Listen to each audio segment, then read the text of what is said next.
Halo semua, kami dari kelompok 9 akan menjelaskan sedikit tentang iterasi Jacobi dan iterasi Gauss-Seidel.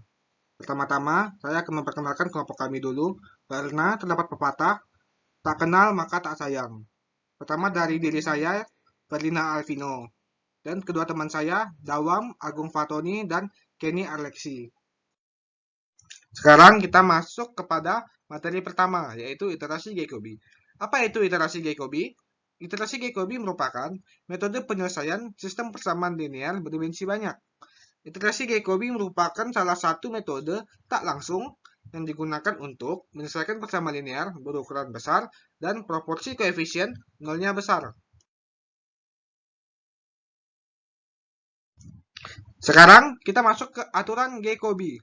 Kalau kita mengubah dalam SPL atau sistem persamaan linear, maka dapat ditulis sebagai berikut. A dikali X sama dengan B, kemudian diketahui bahwa A sama dengan D ditambah dalam kurung L plus U, di mana D merupakan matriks diagonal, L matriks segitiga bawah, dan U matriks segitiga atas. Sehingga persamaan di atas dapat diubah menjadi D dikali X ditambah dalam kurung L plus U dikali X sama dengan B. Dan bisa diubah lagi menjadi X sama dengan D pangkat min 1, B dikurang L plus U dikali X. Jika ditulis dalam aturan iteratif, maka metode Jacobi dapat ditulis sebagai X pangkat K plus 1 sama dengan D pangkat minus 1, B min L plus U kali X pangkat K, di mana K merupakan banyaknya iterasi. Jika X pangkat K menyatakan hampiran ke K, maka X pangkat 0 adalah hampiran awal. Tadi kita sudah mempelajari tentang iterasi Jacobi. Sekarang kita masuk ke iterasi Gauss-Seidel. Gauss-Seidel merupakan metode yang menggunakan proses iterasi hingga diperoleh nilai-nilai yang berubah. Metode ini juga digunakan untuk menyelesaikan SPL berukuran besar dan proporsi koefisien nolnya lebih besar, seperti sistem-sistem yang banyak ditemukan dalam sistem persamaan diferensial. Sekarang masuk ke aturan Gauss-Seidel. Bila diketahui persamaan linear simultan seperti gambar di bawah berikut ini, hitung nilai XI untuk I sama dengan 1 sampai dengan N. Proses iterasi dalam perhitungan sesuai gambar bawah berikut ini. Proses iterasi dihentikan bila selisih nilai XI dengan nilai XI pada iterasi sebelumnya kurang dari nilai toleransi error yang ditentukan. Sekian dari aturan Gauss-Seidel. Selanjutnya akan dilanjutkan oleh teman saya yaitu Dawam. Baiklah, saya Dawam Agung Fatoni. Sekarang saya akan memberikan contoh soal dan pembahasan dari metode Jacobi. Ini dia. Ada sebuah tiga persamaan linear, yaitu pertama 3x dikurang 0,1y dikurang 0,2z sama dengan 7,85. Yang kedua, persamaan yang kedua 0,1x ditambah 7y dikurang 0,3z sama dengan minus 19,3. Dan persamaan yang ketiga 0,3x dikurang 0,2y ditambah 10z sama dengan 71,4. Dari ketiga persamaan ini dapat dirubah menjadi tiga persamaan yang ada di sebelah kanan ini, yaitu X sama dengan 7,85 ditambah 0,1Y ditambah 0,2Z dibagi 3. Lalu Y sama dengan minus 19,3 dikurang 0,1X ditambah 0,3Z dibagi 7. Lalu yang Z sama dengan 71,4 dikurang 0,3x ditambah 0,2y dibagi 10. Nah, di sini kita akan mencari nilai x, y, dan z-nya. Asumsi awal bahwa nilai x-nya x, y, dan z itu 0. Dan toleransi errornya adalah 0,005%. Langkah yang pertama yaitu memasukkan nilai estimasi awal tadi, yaitu X, Y, dan Z yang sama dengan 0 ke tiga persamaan yang ada di sebelah kanan tadi, yaitu X sama dengan 7,8 ditambah 0,1 dikali 0 ditambah 0,2 dikali 0 dibagi 3 sama dengan 2,6167. Lalu yang Y sama dengan minus 19,3 dikurang 0,1 dikali 0 ditambah 0,3 dikali 0 dibagi 7 sama dengan minus 2,7571. Lalu yang Z sama dengan 71,4 dikurang 0,3 dikali 0 ditambah 0,2 dikali 0 dibagi 10 sama dengan 7,14.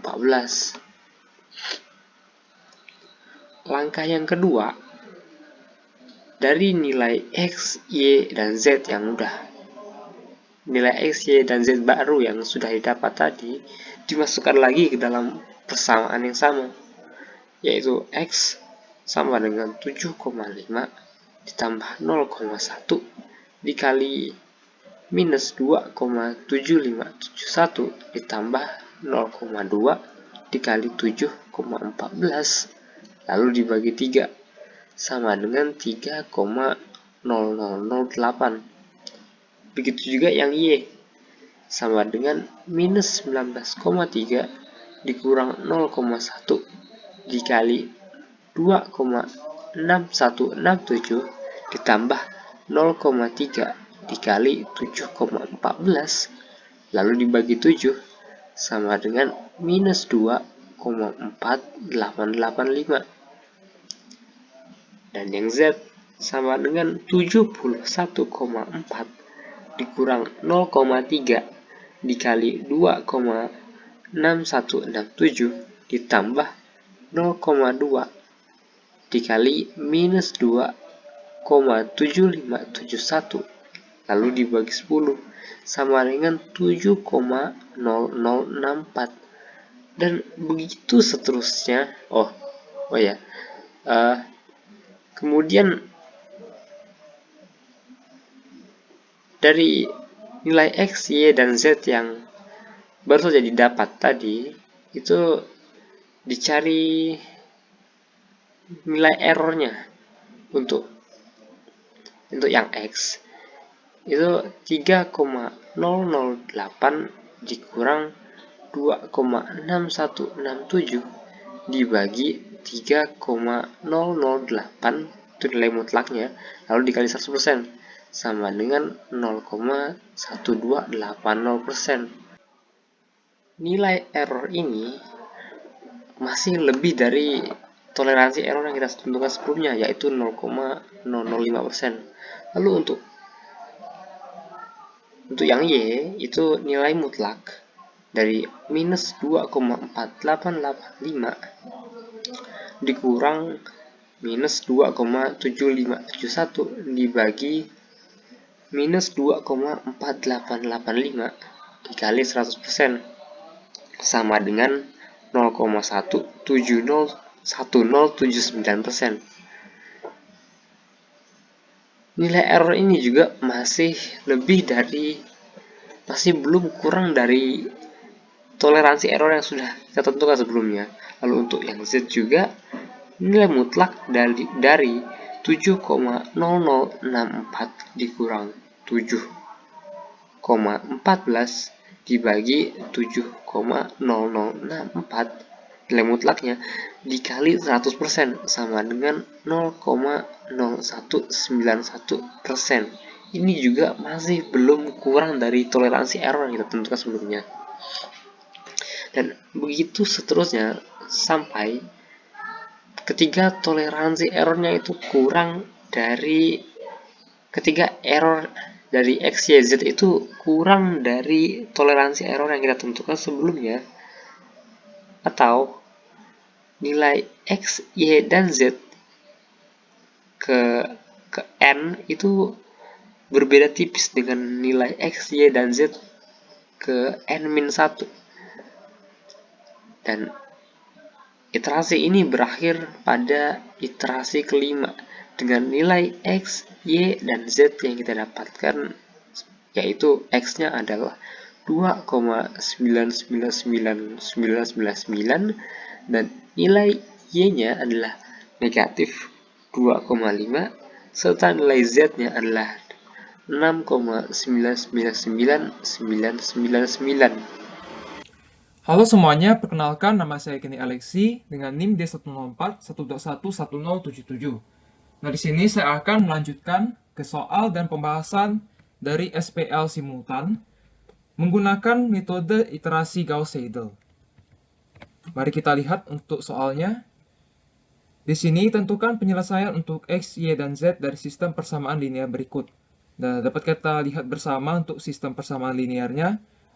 Terdapat 3 variabel harus kita cari X, Y, dan Z. Dan di sini kita diminta untuk menetapkan nilai error toleransinya maksimal sebesar 5%. Nah, bagaimana cara menyelesaikan soal seperti ini?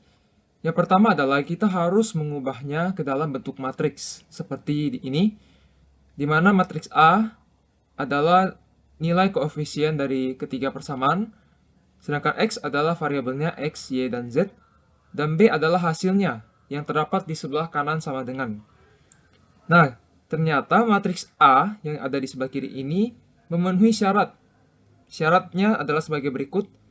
Nah, maksud dari kalimat ini adalah untuk setiap baris, elemen matriks yang termasuk ke dalam diagonal, ya di sini ada 7, 18, dan juga 14, itu lebih besar daripada penjumlahan mutlak dari elemen-elemen yang bukan termasuk bagian dari diagonal utama.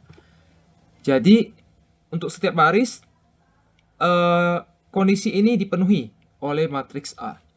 Nah, makanya kita dapat berasumsi bahwa setiap iterasi akan memberikan hasil yang semakin mendekati hasil sebenarnya. Atau kita bisa sebut sebagai sifat konvergen. Nah, di sini kita dapat mengambil nilai koefisien relaksasi sebesar 1,5 untuk mempercepat konvergensi. Nah, apakah nilai lambda ini punya ketentuan? Ada, yaitu apabila kondisi ini dipenuhi dan bisa dianggap sebagai konvergen, kita bisa mempercepat konvergensi dengan nilai lambda di antara 1 sampai 2. Nah, tapi jika tidak konvergen, dengan kata lain bahwa kondisi ini tidak berhasil dipenuhi, maka kita harus mengambil nilai lambda di antara 0 sampai 1. Lanjut, kita akan lihat untuk iterasinya. Nah, pada iterasi 0, ini hanya iterasi tambahan untuk awal, untuk menetapkan nilai X, Y, dan Z sebagai 0. Nah, penetapan ini sebenarnya bebas, tetapi untuk mempermudah proses perhitungan, dapat kita anggap sebagai 0 untuk iterasi 0-nya.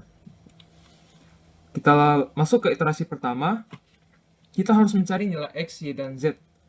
Nah, kenapa bisa seperti ini? Nah, ini sebenarnya ada kita dapatkan dari fakta bahwa A1 dikali X ditambah dengan A2 dikali dengan Y tambah A3 kali Z itu sama dengan B. Nah, untuk setiap baris kan kita bisa lihat untuk matriksnya. Tetapi karena nilai Y dan Z sudah 0, di sini ada nilainya 0, maka tentu saja faktor yang mengandung Y dan Z itu bisa kita abaikan karena sama dengan 0. Maka kita tinggal melihat X sama dengan B dikurang A11 atau koefisien dari X-nya di baris pertama.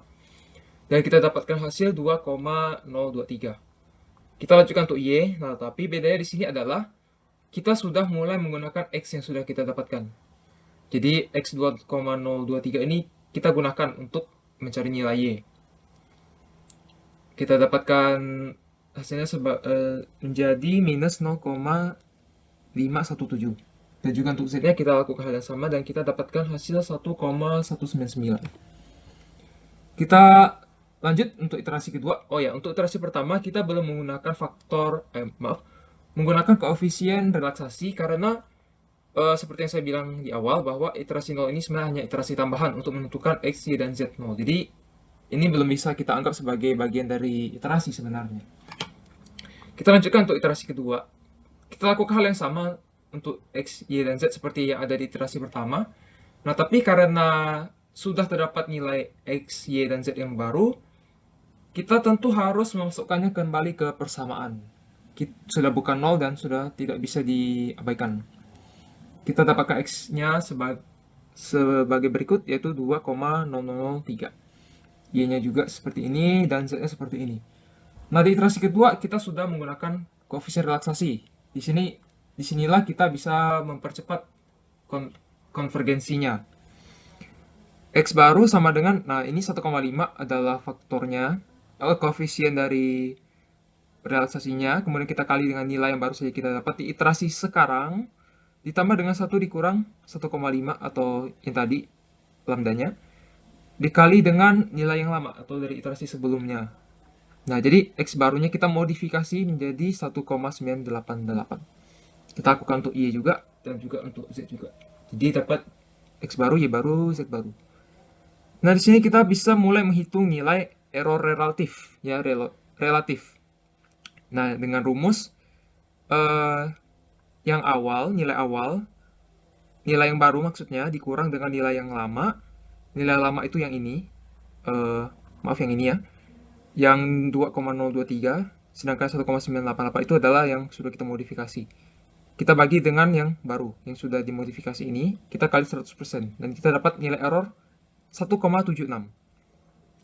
Juga untuk error untuk Y dan juga error untuk Z.